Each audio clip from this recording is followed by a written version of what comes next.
¿Qué tal? Buenas noches, amigos televidentes, internautas, hermanos migrantes, ¿cómo están ustedes? Bienvenidos a Un Café con JJ en Ecuador TV. Hoy, jueves 25 de septiembre, tendremos como invitado al economista Otto Sonnenholzner. El economista Sonnenholzner fue vicepresidente de la República, también fue candidato a la presidencia, empresario y, hace corto tiempo, radiodifusor.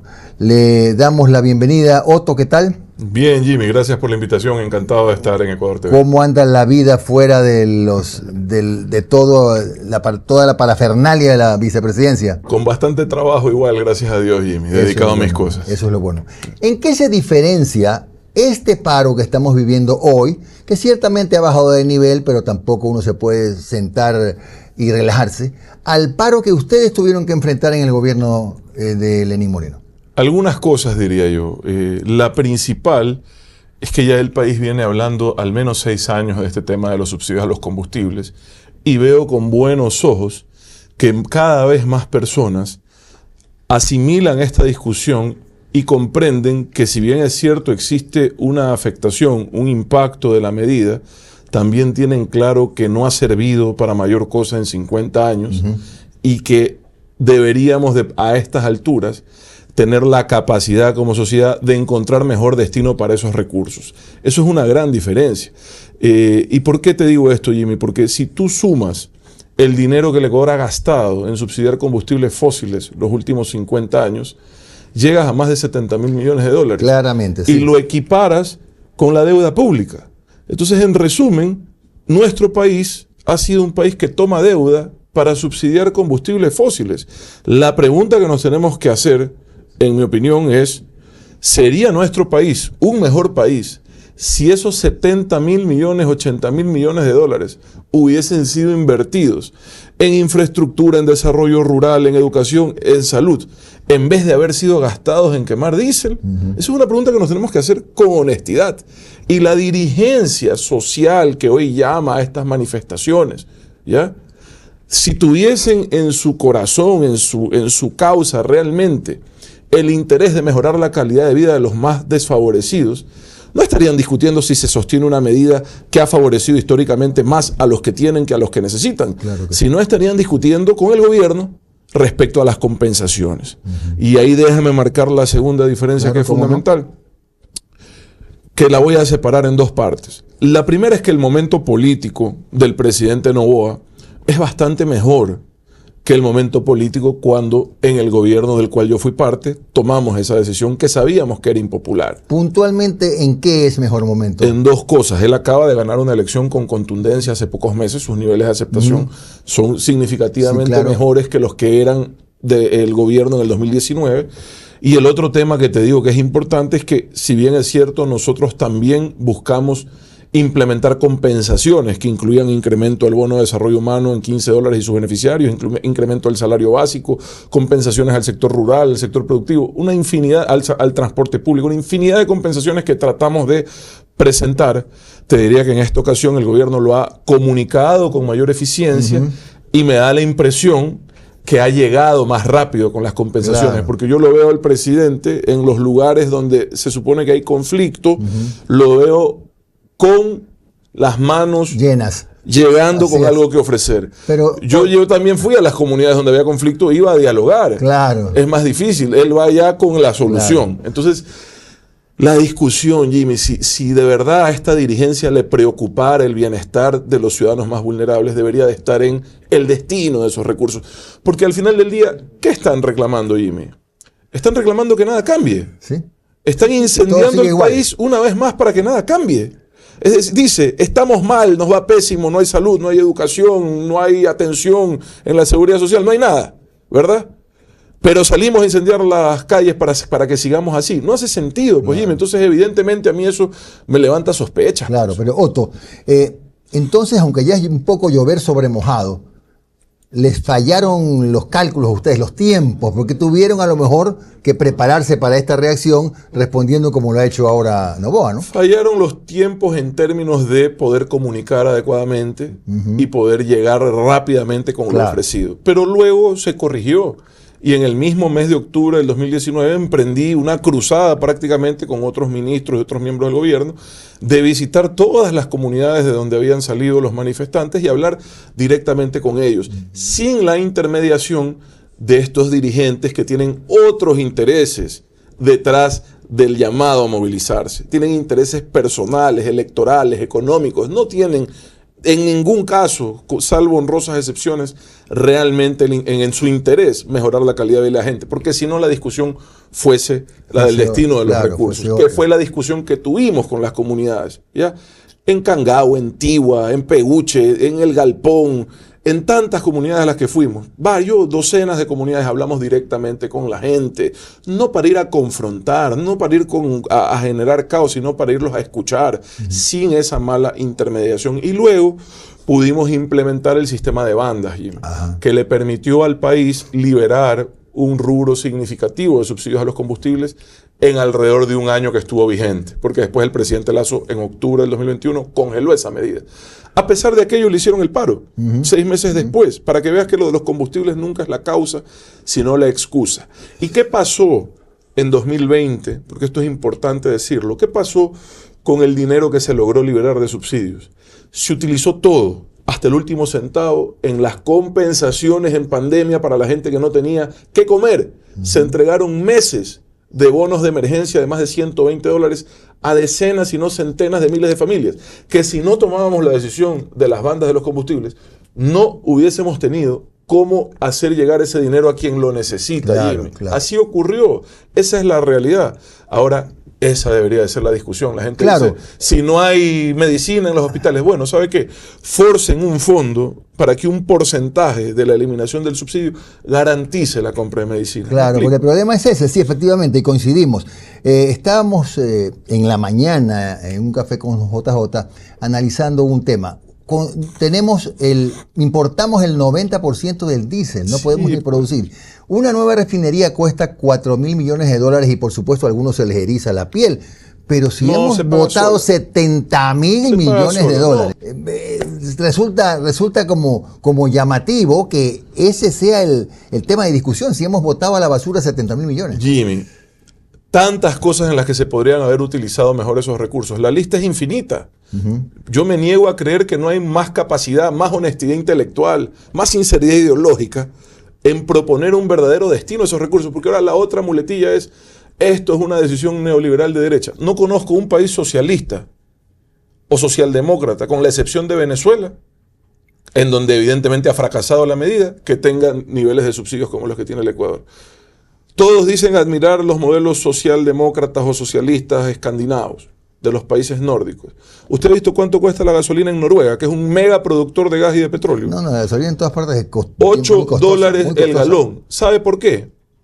Porque lo consideran un mecanismo idóneo para recaudar de quien más tiene, que es quien más consume combustibles, y para controlar los problemas ambientales que genera la quema de combustibles fósiles. Entonces, esto no tiene ni lógica social, ni lógica ambiental, ni lógica económica. Y cuando una medida no cumple ninguno de esos tres elementos, sencillamente no es sostenible, y mantenerla o haberla mantenido 50 años, Dios sabrá por qué intereses ocultos de quienes sí se benefician de esto, es un pecado y es impresentable. Ahora, ¿usted cree que todas las medidas de hecho a lo largo de los años, algunas han terminado en eso, tienen como una suerte de propósito la destitución del presidente de la República? Lo que pasa es que ya se mezclan las cosas cuando esto arranca. Entonces empiezan a sumar los enemigos políticos, empieza la desestabilización. Ojo, no todas las personas que se manifiestan tienen mala fe, malas intenciones. Claro. Yo entiendo que hay un impacto, es que nadie niega que hay un impacto en la medida. Mi punto es que con la medida ese impacto puede ser compensado con creces y la discusión debería de estar en las compensaciones, ¿ya? Y efectivamente estos eventos terminan en intentos de desestabilización y golpe de Estado en el que participan fuerzas políticas, lo que financian también organizaciones delictivas que se han beneficiado históricamente del subsidio. Claro que sí. Y otro problema, Jimmy, es que la gente, como esto ha existido 50 años, tiende a creer que subsidiar diésel es un derecho. No es un derecho. Por favor, en ninguna parte, porque sería un absurdo que sea un derecho. Un derecho es que ese dinero se deje de malutilizar y vaya a garantizar la educación, la salud, la vialidad, que sí son derechos que tenemos como ciudadanos, la seguridad, ¿verdad? Claro. Y la discusión, porque muchos dicen, es que eso entra ahí y se pierde en el hoyo negro de la caja común, de la caja única del Estado. Claro, puede ocurrir.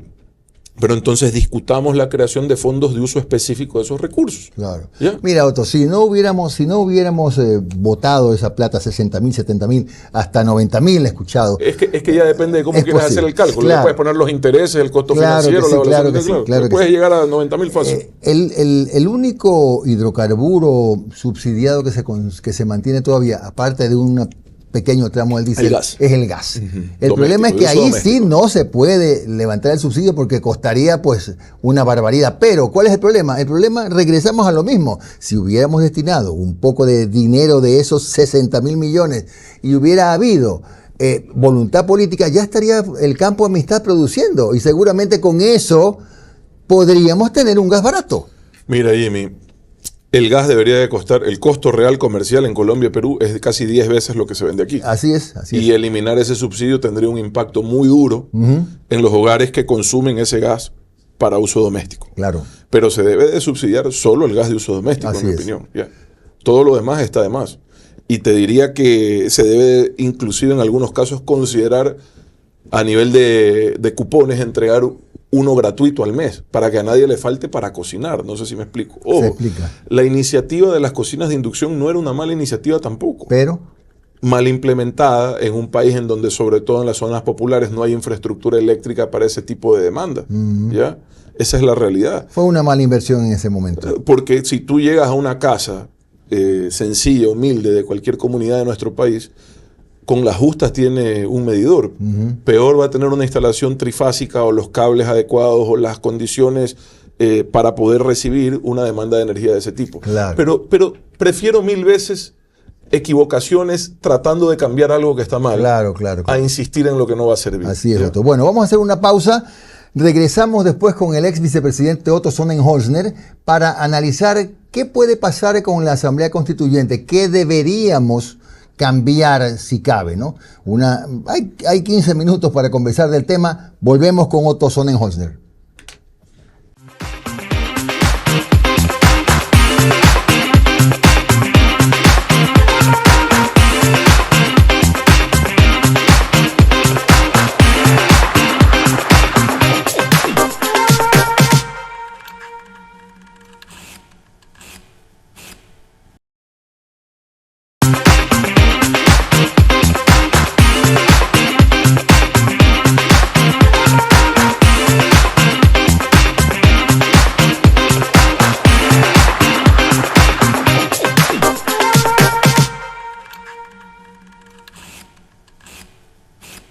Regresamos en Ecuador TV, un café con JJ, con el ex vicepresidente economista Otto Sonnenholzner. Hablemos ahora de la constituyente. Ya hay luz verde, hay bandera verde. Esto ya será cuestión de X cantidad de meses, procesos para que nos consulten el 16 de noviembre 3 temas. Uno de ellos, si queremos o no constituyente.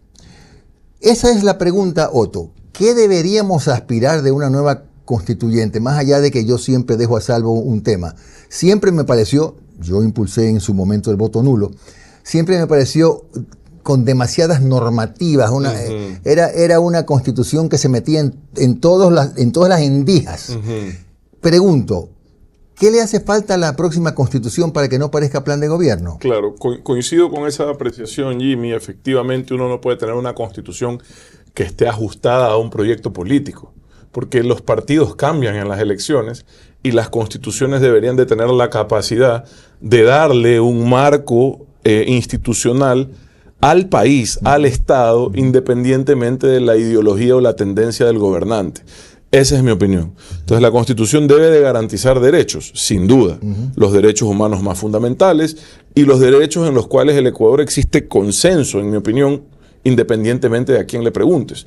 El derecho a la gratuidad de la educación y la salud, por ejemplo, para mí son derechos en los cuales existe un consenso nacional. Ahí no puede haber regresión de ninguna naturaleza. Me da la impresión, corrígeme si estoy equivocado, y tú que has entrevistado a casi todos los líderes políticos del país, creo que ahí hay un consenso. Total. ¿Verdad? Total. Entonces esos consensos hay que reforzarlos, hay que garantizarlos, hay que fortalecerlos, porque sobre los consensos es que se construye país. Pero también creo que una constituyente o un llamado a una constituyente no puede ser un salto al vacío. Y me parece que el proponente, que en este caso es el presidente de la República, tiene que pronto dar con claridad una exposición, una presentación respecto a cuáles son los cambios estructurales que él desea hacer en el modelo económico, en el modelo institucional, porque me parece que hasta ahora solo hemos recibido información superficial al respecto. Claro. Ahora bien, hay cosas en las que también comienza a haber una suerte de, no de consenso, pero sí de acuerdos, ¿no? Hay mucha gente que considera que el Consejo de Participación de no sé cuánto ha sido más un nudo que un facilitador de las cosas, ¿no? Todavía ni siquiera tenemos autoridad, algunas de las autoridades nuevas, ¿no? No sé si eso sea algo que, por ejemplo, considerarías en la nueva Constitución. Lo que pasa es que ese Consejo de Participación Ciudadana y Control Social lo que ha sido es un fraude institucional, una estafa social, Jimmy. Porque de ciudadano lo único que tuvo fue el membrete. Al final del día, en audios recientes de una causa que está judicializada, tú te das cuenta que lo único que hizo ese espacio fue servir al poder de turno. Fue partidista finalmente. Entonces no se puede, una intención sana de democratizarlo llevando a las urnas la elección de esas autoridades, y terminó en las ligas azules y en Dios sabe qué, y entonces terminó siendo un espacio político. Entonces ahora muchos dicen, ok, ¿dónde escogemos las autoridades en el país? Y yo creo que esa es la pregunta equivocada. Al final del día no importa quién escoge las autoridades, importa cómo se escogen las autoridades. Y ahí deberíamos de enfocarnos, en el procedimiento, en el mecanismo que vamos a utilizar para escoger autoridades, que esté blindado de la injerencia y los intereses de malos líderes políticos que quieren meter la mano donde no deben. Y eso hay que cortarlo con mecanismos de elección que no solo en el discurso, sino realmente en los hechos, garanticen la meritocracia, Jimmy. A eso iba justamente Otto. Tú dices, lo vamos a llevar a la asamblea de nuevo, pero si de ahí lo sacamos porque era un relajo. Pues. Entonces, el problema que veo es que mañana o pasado, si no se hace algún ajuste a la forma de elegir a los asambleístas, porque por lo que veo hasta ahora puede haber un cambio, tienes más o menos, como yo digo, que estar vivo y respirar un poquito. No hay ninguna otra condición. 18 años, se acabó. Pero eso entiendo que además está regulado a nivel constitucional. Te la doy, Otto. Sí. Pero yo estoy de acuerdo contigo. Yo creo que debe haber una base, aunque sea de no digo de profesión, pero sí de experiencia, para que la gente que vaya. Y mira que un amigo en común alguna vez me dijo, la experiencia no es un tema de edad, sino de trayectoria. Tú puedes ser joven y haber tenido una trayectoria importante. Claro. Tiene razón. Pero claro, Jimmy, también a veces nos quieren vender la juventud como si fuera una virtud. Que tampoco es tan cierto. No, Jimmy, la juventud es una oportunidad para hacer las cosas mejor de lo que se vienen haciendo.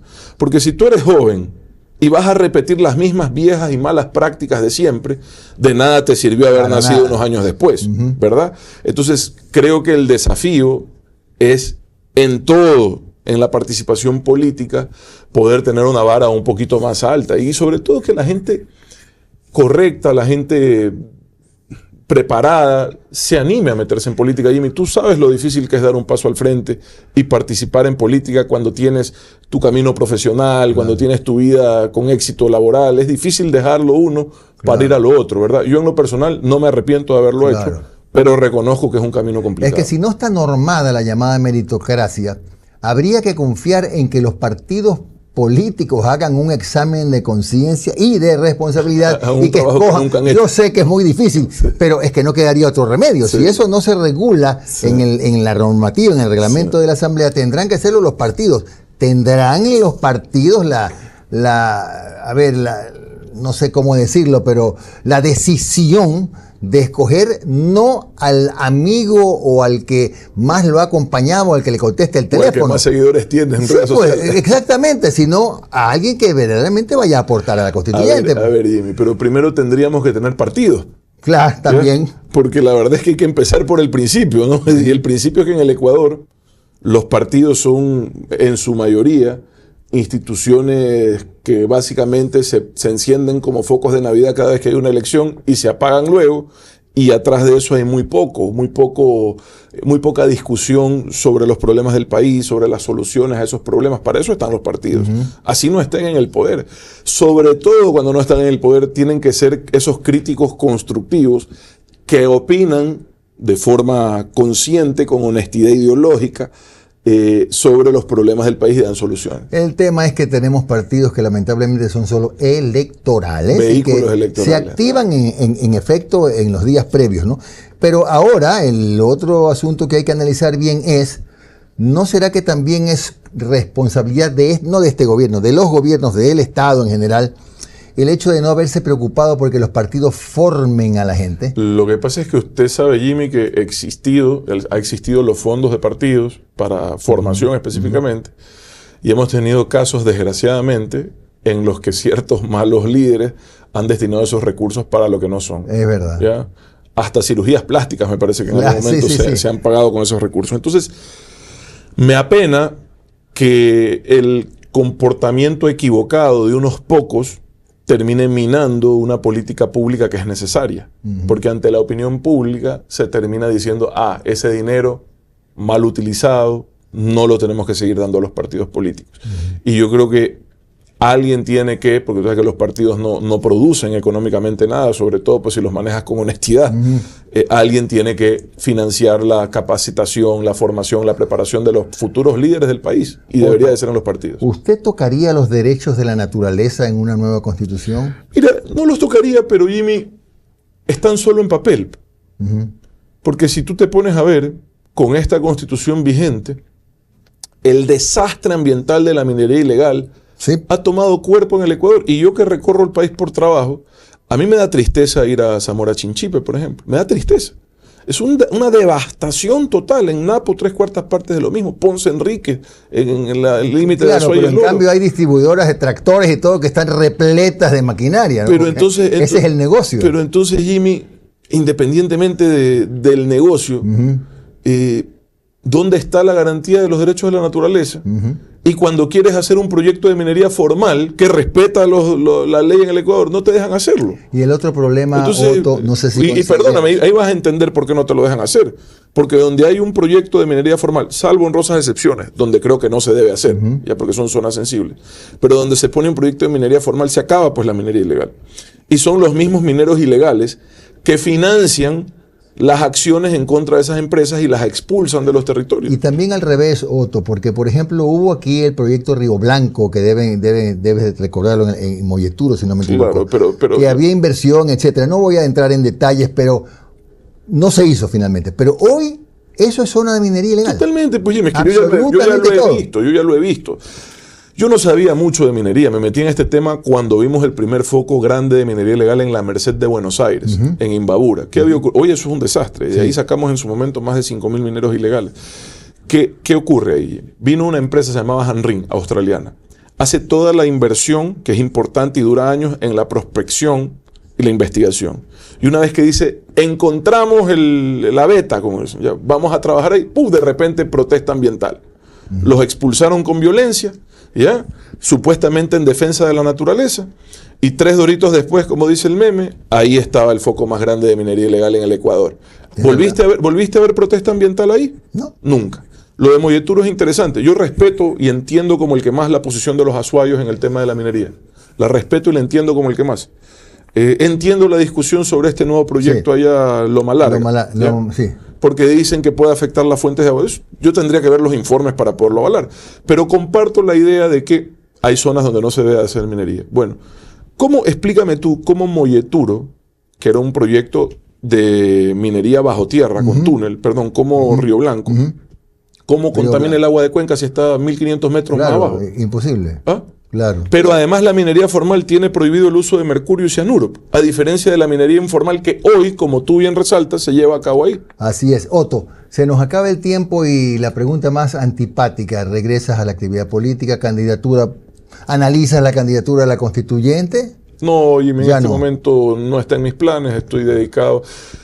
a tu trabajo. Desgraciadamente, porque a mí me gusta el servicio público y para mí fue un honor poder servir a mi país, sobre todo en momentos tan difíciles, pero no puedo nuevamente dejar lo que estoy haciendo así nomás. Veremos en el futuro, quizás con unas canitas más, así es que me vuelvo a animar. Gracias al economista Otto Sonnenholzner, ex vicepresidente de la República, que ha estado hoy aquí en un café con JJ para Ecuador TV. Nos vemos mañana con nuestro invitado, que es el consultor en comunicación Carlos Ferrín. Hasta entonces.